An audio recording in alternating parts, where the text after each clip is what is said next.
Hello guys, അപ്പോൾ നമ്മൾ ഉണ്ടാക്കുന്നത് ബട്ടർ ഗാർലിക് പ്രോൺസ്. അതിൻ്റെ മെയിൻ ഇൻഗ്രീഡിയൻസ് ആണ് നമ്മൾ ഈ കാണുന്നത്. ഫസ്റ്റ് തന്നെ ബട്ടർ ഒരു പാനിൽ മെൽറ്റ് ചെയ്തെടുക്കുക. പിന്നെ അതിലേക്ക് ഫൈനലി ചോപ്ഡ് ഗാർലിക് ഇടുന്നതാണ് നമ്മൾ. പിന്നെ ഇതൊരു 1 to 2 മിനിറ്റ്സ് സോട്ടായതിനു ശേഷം നമ്മളിലേക്ക് പ്രോൺസ് ആഡ് ചെയ്യും. അപ്പോൾ ഈ ഡിഷ് എന്ന് പറഞ്ഞിട്ടുണ്ടെങ്കിൽ വളരെ സിമ്പിൾ ഡിഷാണ്. 5 to 6 ഇൻഗ്രീഡിയൻസിൽ യൂസ് ചെയ്യുന്നുള്ളൂ. അപ്പോൾ എല്ലാവർക്കും ഈസി ആയിട്ട് ട്രൈ ചെയ്യാം. ഓക്കെ, അപ്പോൾ അതായത് നമ്മൾ പ്രോൺസ് ആഡ് ചെയ്യാണ് ഇതിലേക്ക്. അപ്പോൾ ഇത് ട്രൈ ചെയ്തിട്ട് എല്ലാവരും ഇത് എങ്ങനെയുണ്ടെന്ന് കമൻറ്റ് ചെയ്തോളൂ. പ്രോൺസിന് ശേഷം നമ്മൾ ആഡ് ചെയ്യുന്നത് ആവശ്യത്തിന് വേണ്ട ഉപ്പാണ്. ഓക്കെ, പിന്നെ നമ്മൾ ഇതിലേക്ക് ചില്ലി ഫ്ലേക്സ് ആഡ് ചെയ്യും 1 ടീസ്പൂൺ.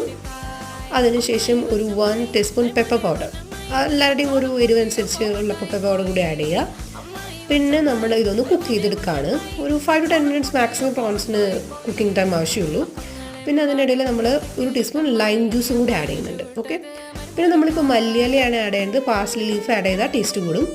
അപ്പോൾ നമ്മുടെ റെഡി.